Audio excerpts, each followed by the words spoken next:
বিষয়টা আপনাদেরকে জানাতে চাইবো, যে বিষয়টার জন্য আজকে খবরে আসা। মমতা বন্দ্যোপাধ্যায় কালকে মিছিলে হেঁটেছিলেন, আপনারা দেখেছিলেন।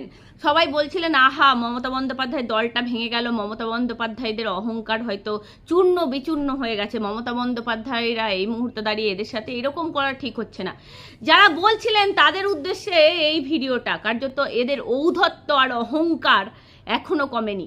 যেখানে কালকে যারা, আমি তো বলবো যারা সত্য কথা বলে, যারা এই মুহূর্তে দাঁড়িয়ে, আপনারা প্রত্যেকেই জানেন ডিজিটাল মিডিয়া একটা কণ্ঠস্বর হয়ে দাঁড়িয়েছে কিভাবে, সেটা মমতা বন্দ্যোপাধ্যায়ের পতন দেখে আপনারা বুঝতে পেরেছেন মানুষ।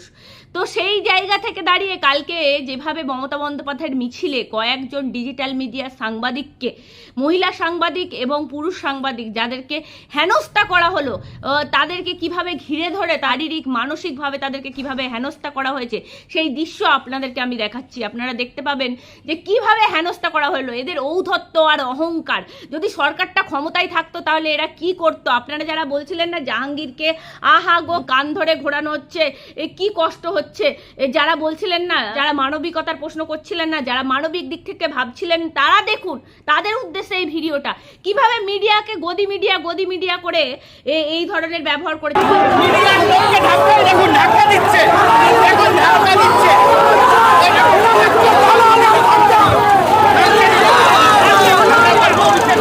কেন এর আগে মমতা বন্দ্যোপাধ্যায় যারা চাটুকারিতা করেছে, যারা প্রকাশ্যে মমতা বন্দ্যোপাধ্যায়কে সমর্থন করেছে, যে কুণাল ঘোষের চ্যানেলগুলোকে কোনো দিন তো দেখা যায়নি বিজেপির মিছিলে এইভাবে হেনস্থা হতে।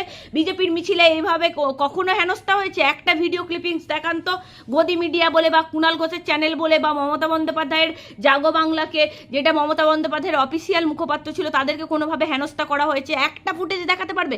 কিন্তু এরা ক্ষমতায় নেই, তাও এদের এত ঔদ্ধত্য।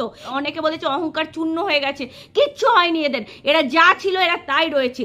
কার্যত চোরেদের মিছিলে যদি মানুষ যায়, যারা কভার করতে গিয়েছিলেন তাদেরকে যেভাবে হেনস্থা করা হলো, এর জন্য তো তীব্র প্রতিবাদ রইল। আর একটা বিষয়, মমতা বন্দ্যোপাধ্যায় এর 20 বছরের সিকিউরিটি সরিয়ে নেওয়া হয়েছে। মমতা বন্দ্যোপাধ্যায় দেখা যাচ্ছে তার জন্য আন্দোলন হচ্ছে। কারণ কেন মমতা বন্দ্যোপাধ্যায় 20 বছর তাদের কাছে সুরক্ষিত ছিল, যদি সিকিউরিটি চেঞ্জ হয়ে যায় তারা নাকি সুরক্ষিত থাকবে না। হচ্ছে যে মমতা বন্দ্যোপাধ্যায় তার পাশে থাকা সিকিউরিটি, যখন মমতা বন্দ্যোপাধ্যায় সিএম হননি তার আগে থেকে তার পূর্ণ যাত্রার সাথে যারা যুক্ত ছিলেন, হঠাৎ করেই আজ 7টার পরবর্তীতে কোনো প্রায়র নোটিশ ছাড়াই তাদের সকলকে উইথড্র করে নেওয়া হয়েছে। এবং যেই ঘরের দৃশ্য, সেই ঘরে আশেপাশে কোনো সিকিউরিটি নেই। আমাদের প্রশ্নটা সকলের একটা জায়গাতেই এসে দাঁড়াচ্ছে, যে এইটা কোনো জায়গায় সংবিধান মান্যতা পেয়ে তার পরবর্তীতে কি করা হয়েছে?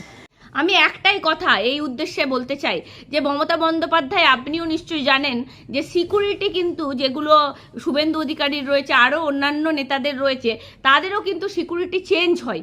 সবাই কিন্তু ওই কমফোর্ট জোনে থাকে না। 20 বছর 30 বছর ধরে পুরো চাকরি জীবনটাই তারা আপনাকে সার্ভ করবে জনগণের আরও কাজ ছেড়ে, সেটা কিন্তু হয় না। যেভাবে আপনারা সিম্প্যাথি গেইন করার চেষ্টা করছেন, যে আমার সিকিউরিটি তুলে দেওয়া হয়েছে, আমি অসহায় মানুষ, আমি এই মুহূর্তে দাঁড়িয়ে আপনাদের ডেরেক ওব্রায়েন থেকে শুরু করে আপনাদের ডিজিটাল মিডিয়ার কার্যকর্তারা ঝাঁপিয়ে পড়েছে, আহা গো 72 বছরের মহিলাকে কিভাবে হেনস্থা করছে, কিভাবে তার কমফোর্ট জোন থেকে সরানোর চেষ্টা করছে, সেটা কিন্তু নয়। আপনি যদি মনে করেন প্রত্যেকটা ভিআইপিরই সিকিউরিটি এদিক থেকে ওদিক হয়, প্রত্যেকেই। যদি 20 বছর 25 বছর আমি আমার জন্যই তাকে প্রোভাইড করছি, এরকম কি হয় সরকারি ক্ষেত্রে? আপনি একবার ভেবে দেখুন তো।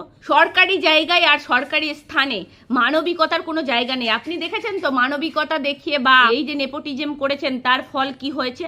আপনারই দলের সৈনিকরা আপনার থেকে সরে গেছে। কিন্তু এই মুহূর্তে দাঁড়িয়ে যেটা সরকারি রুলস, যেটা রেগুলেশন, যেটা সবাইকে মানতে হবে, সেই জায়গা থেকে দাঁড়িয়ে কিন্তু একটা জিনিস আমরা বলতেই হয়, একটা জিনিস, যে কমফোর্ট জোন থেকে বেরোনোর জন্যেই আর আপনার সুরক্ষার জন্য শুভেন্দু অধিকারী যেদিন প্রথম চার্জ নিয়েছেন সেদিনই বলে দিয়েছিলেন প্রাক্তন মুখ্যমন্ত্রীর সিকিউরিটির যাতে কোনো রকম অভাব না হয়। তিনি প্রথমে এই মন্তব্যই করেছিলেন যে তার সিকিউরিটির জন্য, তার কোনোভাবে সিকিউরিটি যাতে ব্যাঘাত না হয় সেই দিকে লক্ষ্য রাখতে হবে। তো সেই জায়গা থেকে দাঁড়িয়ে যারা আপনাকে 20 বছর ধরে সার্ভ করেছেন তারাই যে আপনার সঙ্গে থাকবেন তার কি মানে আছে? আপনি যেভাবে সিম্প্যাথি গেইন করার চেষ্টা করছেন এই মুহূর্তে দাঁড়িয়ে, আমি বলবো তা সম্পূর্ণ ভুল। শুভেন্দু অধিকারীকেও সিকিউরিটি চেঞ্জ হয়। শুভেন্দু অধিকারী কেন, বড় বড় নিরাপত্তা যাদের ক্ষেত্রে রয়েছে তাদেরও ডিউটি অফিসার চেঞ্জ হয়, সবার ক্ষেত্রেই হয়। কারোর জন্য স্পেসিফিক কোনো সিকিউরিটি গার্ড সারা জীবনের জন্য নিয়োজিত হতে পারে এরকম কোনো সংবিধানের নিয়ম আছে বলে আমার মনে হয় না। আপনারা যতই সিম্প্যাথি জ্ঞান করার চেষ্টা করুন, আপনাদের যে অহংকার, যে অহমিকা ছিল, আপনারা যদি শাসক দলে থাকতেন, এই মুহূর্তে দাঁড়িয়ে আপনারা বলছেন না ডিম মারছে, এই হচ্ছে ওই হচ্ছে, আপনাদের এখন ডিম মারলেও অ্যারেস্ট হয়ে যাচ্ছে, কুণাল ঘোষকে ডিম মেরেছে বলে অ্যারেস্ট হয়ে গেছে।